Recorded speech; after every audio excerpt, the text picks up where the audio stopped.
Pune Porsche case में 2 doctors को भी अरेस्ट कर लिया गया है। Reason, they were trying to tamper with the evidences. वो सबूत को छुपाना चाह रहे थे, यानी कि वो ब्लड सैंपल्स को हटाना चाह रहे थे। तो आइए देख लेते हैं स्टार्टिंग से कि आईपीसी के कौन कौन से सेक्शंस, जुवेनाइल जस्टिस के कौन कौन से सेक्शन और मोटर व्हीकल के कौन कौन से सेक्शन इस एंटायर केस पे अप्लाई हुए। अब आगे ना जाने कौन कौन से सेक्शंस अप्लाई होंगे, बट अब तक के जो सेक्शंस अप्लाई किए गए थे और जो एड ऑन किए गए हैं डॉक्टर्स की इस टैम्परिंग ऑफ द एविडेंसेस के बाद, वो सारे सेक्शन जान लेते हैं। सबसे पहले स्टार्टिंग करते हैं आईपीसी से। अगर क्योंकि वो जो बॉय है वो एक माइनर है, इसी जगह अगर कोई अडल्ट पर्सन होता तो उस पर सेक्शन 304 का सबसेक्शन 2 अप्लाई किया जाता। सेक्शन 304 में क्या दिया गया है, culpable homicide not amounting to murder.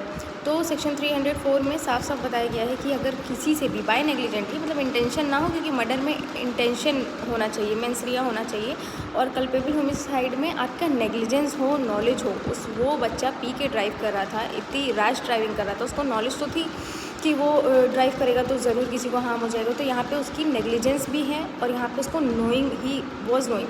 सो यहाँ पे सेक्शन 304 आईपीसी का अप्लाई होता है, जिसमें 10 years of imprisonment with fine दिया गया है। लेकिन अभी वो माइनर है, उस पर जुवेनाइल जस्टिस एक्ट लागू किया जा रहा है। बट अगेन निर्भया के केस से जुवेनाइल जस्टिस जो एक्ट है 2015 का, उसमें बदलाव लाए गए हैं कि इफ़ अ माइनर पर्सन जो भी है उससे बहुत हीनियस नेचर का क्राइम, यानी कि बहुत सीरियस नेचर का क्राइम हुआ है, तो उसको एज एन अडल्ट ट्रीटमेंट दिया जाएगा। कब? जब उसकी एज 16 से लेकर के 18 ईयर्स तक है। तो अगर उससे बहुत सीरियस नेचर का क्राइम हुआ है, तो नेचर ऑफ क्राइम्स कौन कौन से होते हैं ये भी जान लीजिए।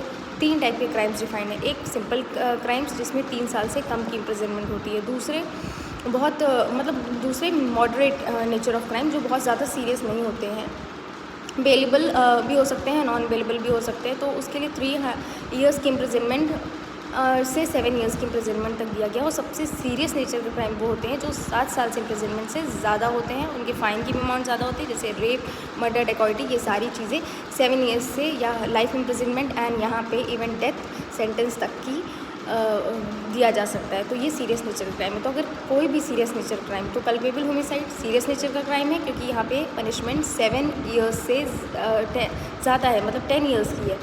अब उसको कैसे ट्रीट किया जाता है एज एन माइनर और juvenile justice, but social media का प्लेटफॉर्म है, सो इतना अगर वायरल हो रहा है तो सोशल मीडिया में इतना पावर है, because the country is democratic. So अगर हम सब आवाज़ उठाएंगे तो ऑब्वियसली उसको एज एन अडल्ट ट्रीटमेंट दिया जाएगा, बिकॉज 2 इनोसेंट पीपल की यहाँ पे जान चली गई। अब ये आईपीसी का कौन सा सेक्शन अप्लाई किया गया है, 304, ठीक है। दूसरी चीज़ हम लोग जान लेते हैं जुवेनाइल का। जैसे कि उसको किसी पुलिस इंस्पेक्टर ने नहीं अरेस्ट किया था, उसको एक स्पेशल पुलिस ऑफिसर ने अरेस्ट किया था। तो जुवेनाइल जस्टिस एक्ट 2015 का एक्ट जो है, उसके सेक्शन 10 में ये चीज़ बताई गई है कि कोई भी अगर बच्चा अगर माइनर है, 18 ईयर्स से अंदर है, उससे किसी भी तरह का क्राइम होता है, तो उसको एक स्पेशल पुलिस पकड़ेगी, यानी कि उसको नॉर्मल पुलिस नहीं पकड़ेगी, उसको जेल में नहीं रखा जाएगा और उसको ऑन स्पॉट बेल दे दी जाएगी। दिस वॉज द रीज़न कि उसको बेल मिल गई थी इंस्टेंस। तो ये कहाँ दिया गया है, ये सेक्शन 10 में दिया गया है। फिर आ जाइए सेक्शन 12 में। सेक्शन 12 में भी सेम चीज़ कही गई है कि जब भी कोई बच्चा क्राइम करेगा तो उसको हम लोग क्रिमिनल या ऑफेंडर नहीं मानेंगे, उसको हम लोग क्या मानेंगे कि वो एक बच्चा है, मतलब a child is in conflict with the law. तो सेक्शन 12 के अकॉर्डिंग उसको ऑन स्पॉट बेल दे दी गई। सेक्शन 10 के अकॉर्डिंग उसको स्पेशल पुलिस ने पकड़ा और उसको रिमांड पे नहीं लिया गया, उसको जेल में नहीं डाला गया, उसको लॉकअप में नहीं डाला गया। तो सेक्शन 10 में क्या बताया गया है कि एक स्पेशल पुलिस उसको हैंडल करेगी बच्चे को, अगर वो माइनर है। सेकेंड थिंग, सेक्शन 12 के अकॉर्डिंग ऑन स्पॉट जो बेल दे दी गई, ठीक है।